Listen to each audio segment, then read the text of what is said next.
When we talk about Quebec voters in the past 3 elections, and we kind of look at history and how it's played out, Quebec voters, I'm going to say, pretty unpredictable. I mean, you look at, 2008, the majority of seats went to the Bloc Québécois. 2011 was the NDP, and then 2015, of course, the Liberals. So how is the political landscape of Quebec shaping out right now? We've got Daniel Weinstock, Faculty of Law at McGill University, joining us to really hash this out. Good to have you with us this morning. Thanks for being here. Let's talk about Trudeau and his Liberals.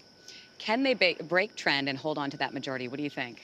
Well, I think Quebec holds the key to their fortunes. This is the province where they've probably sagged the least in terms of the polling. They're still looking at maybe not the same kind of success that they had in the last election, but this is probably the province. If you told me this 10 years ago, that a Trudeau would be getting the majority of seats in Quebec for 2 elections in a row, I would have said you were crazy. But it looks like, unless something dramatic happens, that might be the case again, and it might be enough to bring the Liberals into minority or maybe even majority territory. I don't see either of the other parties that you mentioned, either the Bloc with a new leader still untested, and the NDP, which doesn't seem to be getting any traction for the time being in Quebec, making much of a play in the months to come.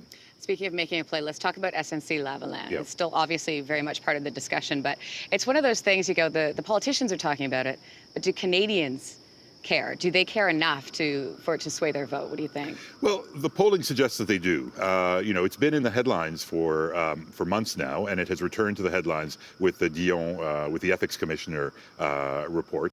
The interesting thing is that it plays differently in Quebec and in the rest of Canada. I think the rest of Canada hears ethics scandal, conflict of interest, violation of the rule of law, and they don't like that. And I think that it's contributed to a great degree to the fall of the Liberals in the polls in the rest of Canada. In Quebec, what is heard is Trudeau stepping up to try to save a Quebec favorite, Quebec jobs, but also, flagship institution here in Quebec, SNC-Lavalin. So I think that Trudeau has to tread a very fine line between, on the one hand, accepting that some of the things that were done in the preceding months are things that they're going to have to revisit. He did say that he accepted the report of the ethics commissioner, but at the same time, he has to maintain the position that his role as prime minister is to save jobs, and to save jobs particularly in Quebec that are associated, again, with an institution that is about as well known as the Montreal Canadiens. Let's talk about Bill 21, Yeah. and in terms of how they're going to go forward with this as the campaign continues into election time, into October. How do you see that conversation playing out between the leaders, and is there a fine line? There's a tremendously fine line. Again, I think that Bill 21 is not very popular in the rest of Canada. Certainly, some of the premiers have gone as far as to say that they would join a legal challenge to the bill. Here in Quebec, it's very popular. Polls suggest that 65 to 70% of Quebecers are in favor of the law that was passed a few months ago. You don't get 65 to 70% support for anything. So that suggests that treading too hard on that terrain might be a problem for Trudeau. Now, the Liberal brand really is about standing up for minority rights, standing up for religious freedoms.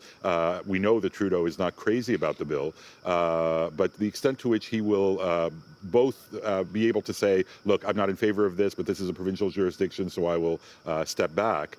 There's the fine line that I think he and all of the politicians are going to have to tread. Yeah, it's going to be interesting to see how all of this comes together and plays out. Daniel, we appreciate your time. Thanks so much for being here this morning. Thanks for watching. If you like this, be sure to subscribe here. And you can check out more Your Morning videos right here.